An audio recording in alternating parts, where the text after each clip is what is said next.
Jadi sebenarnya begini, kalau misalkan kita mau melihat Isa atau Yesus dalam kacamata sains murni, sejarah, Sebaiknya kita memisahkan sains dan sejarah. Walaupun bisa bersilangan, tapi ini dua disiplin ilmu yang berbeda. Sains merupakan disiplin ilmu yang melibatkan pengamatan, eksperimen, dan analisis. Misalnya kita melihat kayu mengapung di air, lalu diadakan eksperimen menaruh berbagai benda di atas air. Setelah mengumpulkan bukti proof, diambillah kesimpulan benda mana saja yang bisa mengapung. Kemudian diterapkan sains murni, kita membangun perahu dengan menggunakan bahan yang bisa terapung. Sedangkan sejarah adalah disiplin ilmu yang berbeda. Tidak semua sejarah bisa diobservasi, apalagi dieksperimenkan. Semisal sejarah Insinyur Soekarno membaca teks proklamasi, kita tidak bisa memanggil almarhum hidup kembali, lalu melakukan eksperimen dengan menyuruh almarhum membaca ulang lagi. Sejarah dilakukan dengan menganalisa bukti evidence. Apa sih bukti evidence, bukti proof? Cek penjelasan saya di video ini. Link di deskripsi. itu cuman ada dua kisahnya itu yang valid secara historis.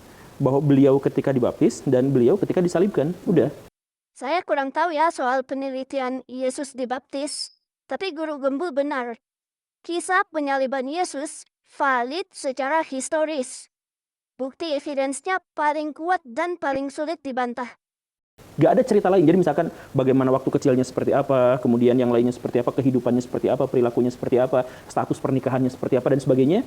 Secara historis, ya tidak ada. Yang ada itu cuma dua itu. Nah, sisa-sisanya itu adalah cerita-cerita yang bercampur antara yang valid dengan yang tidak valid, dengan mitologi dan lain sebagainya. Sisa-sisanya itu begitu. Jadi bukan berarti yang sisanya itu bohong, tapi yang sisanya tidak dapat diuji. Tidak empiris. Di sini banyak orang yang salah paham ya.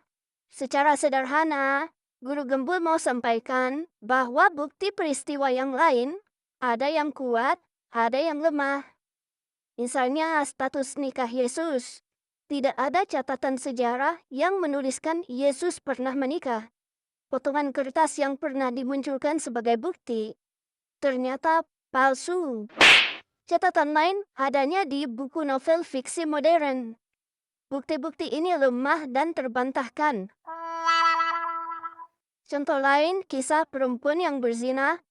Walaupun sekarang sudah diterima secara umum, dalam naskah kuno, cerita ini sebagian ada, sebagian tidak ada. Bukti sejarahnya kurang kuat jika dibandingkan dengan peristiwa penyaliban Yesus yang tercatat di berbagai sumber, baik oleh pihak internal, netral, maupun pihak yang kontra. Makanya dikatakan kisah penyaliban Yesus adalah peristiwa yang paling kuat, valid, sulit dibantah. Terkait dengan apakah Yesus itu diserupakan atau tidak, nah, kita tidak bisa memverifikasi itu karena pokoknya disalibkan, iya, ada orang yang pada waktu itu disalibkan. Iya, lihat. Apakah orang yang dimaksud itu adalah Yesus dan atau yang diserupakan, itu kita tidak bisa. Aduh, belum 2 menit, Guru Gembul sudah membantah dirinya sendiri. Di awal dia katakan, Yang valid secara historis, bahwa beliau ketika dibaptis dan beliau ketika disalibkan. Udah. sekarang dia ngomong, Apakah Yesus itu diserupakan atau tidak?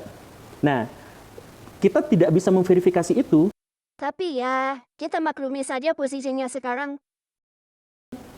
Sejarah itu, kalau misalkan konteksnya sains, itu kan sangat ketat. Nah, ini digabung lagi sains dan sejarah. Kita tidak bisa meneliti sejarah dalam laboratorium. Tapi mungkin maksudnya Pak Guru Gembul, metode ilmiah, bukan sains. Harus ada tulisan sezaman yang diakui dan dipercaya, baru kita anggap bahwa itu adalah data sejarah. Maaf ya Pak, data sejarah tidak sesempit itu. Jika standar itu digunakan, maka sudah banyak sejarah yang harus kita buang. Peneliti sejarah memiliki semangat untuk mencari data yang bisa mendukung. Jika tidak ada tulisan sejarah pada zamannya, mereka tidak berhenti meneliti. Mereka mencari sumber lain, arkeologis, data sosial, bahkan sumber lisan. Tetapi untuk perjanjian baru, malah ini tulisan yang masih sezaman dengan peristiwanya. Kita lanjut dulu. Nah, kalau misalkan ada klaim-klaim bahwa ini dari sini, tapi tidak berasal dari waktu sezaman dan diakui, maka ya sudah dianggap bukan sejarah yang valid. Misalnya ditulis 600 tahun kemudian. Saya mohon maaf sekali lagi, tapi catatan Alkitab yang paling tua sekalipun, itu tidak ada yang sezaman dengan peristiwa-peristiwa yang ada di situ. Oke, dimaafkan karena masih salah. Memang banyak yang salah tangkap di sini. Perjanjian baru memang disusun secara kronologis, bukan dari jumlah pasalnya. Mulai dari kisah Yesus, berkembangnya Kristen, lalu setelah jemaat terbentuk, baru Paulus menulis surat. Tetapi dalam kronologis penulisannya, surat Paulus yang lebih dulu ditulis, kemudian disusul Injil dan perkembangan Kristen. Jadi yang paling dekat ke peristiwa sejarah adalah surat Paulus, yaitu 1 Tesalonika.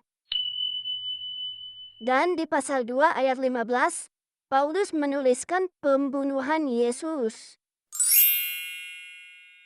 Surat 1 Tesalonika diperkirakan ditulis tahun 50-51. Yesus disalib di usia 33, yang berarti jarak peristiwa tersebut hanya beda sekitar 20 tahun saja. Dan definisi saya, ini sih masih sezaman, masih di abad dan generasi yang sama. Walaupun ada pendapat lain yang mengatakan surat Galatia yang pertama kali ditulis oleh Paulus, tapi tahun penulisan Galatia kurang lebih sama dengan 1 Tesalonika. Dan di surat Galatia pun mengatakan Yesus disalib. Jadi peristiwa Yesus lahir, peristiwa Yesus disalibkan, saya mohon maaf, penulis-penulisnya tidak ada satupun yang hidup pada waktu itu, pada zaman itu. Atau mungkin ada, tetapi juga tidak diketahui siapa. Oke, dimaafkan lagi. Sudah dibantah ya tadi Pak Guru lupa mempertimbangkan surat Paulus. Nah, karena itulah maka apakah Yudas itu menggantikan Yesus dan sebagainya, diserahkan kepada iman masing-masing, agama masing-masing, karena kalau misalkan masuk ke metodologi sejarah yang lebih ketat, maka kita tidak menemukan fakta itu. Ya, Pak Guru, kontradiksi ke dirinya sendiri lagi. Berikutnya, Pak Guru Gembul hanya menceritakan cerita yang lemah bukti sejarahnya. Kita lompat ke poin berikutnya. Itu banyak loh di anak-anak kecil sekarang itu yang mereka tahu adalah itu bahwa oh Yesus itu atau Nabi Isa itu diserupakan oleh Yudas Iskariot dan Ya. mereka yakin gitu. Ya itu cerita-cerita orang belakangan ketika mencoba untuk menafsirkan bagaimana ceritanya Yesus ketika di akhir zaman akan muncul lagi dalam status bukan nabi terakhir. Nah, gimana ceritanya biar ini bisa nyambung, biar tidak ada plot hole dalam tanda kutip itu. That the standard narrative has holes in it. Maka riwayat-riwayat yang tidak sahih atau yang kurang valid pun ya dicoba dijejalkan sehingga muncullah bahwa ini diserupakan, maksudnya Yudasnya. Tidak sahih dan kurang valid, coba dijajalkan. Diserupakan Yudas atau diserupakan mati. Nah, ada juga yang tadi itu diserupakan mati. Kalau misalkan yang sebagian dari kelompok Muslim yang dari India Pakistan itu diserupakan mati. Diserupakan iya. seperti orang mati. He was put on the cross, but he did not die. Tetapi kalau misalkan yang umum di Indonesia itu maksudnya ada orang lain yang diserupakan dengan dia. Ya. Siapa? Tidak pernah diketahui. Cuman cari-cari dalam literatur Kristen, oh Yudas. Ya karena ke Barnabas, Injil Barnabas itu ya. Bukan.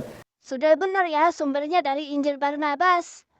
Dan Injil Barnabas itu ditulis 1500 tahun sejak kejadian Yesus disalibkan.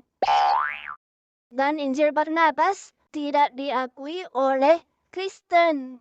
Jadi itu bukan sumber Kristen. Akhir kata, saya menghargai Pak Guru Gembul yang cenderung untuk berpikir kritis walaupun masih salah. Adopsi semangat kritisnya. Dan ingatlah bahwa kematian Yesus disalib adalah sejarah yang paling kuat buktinya dan paling valid.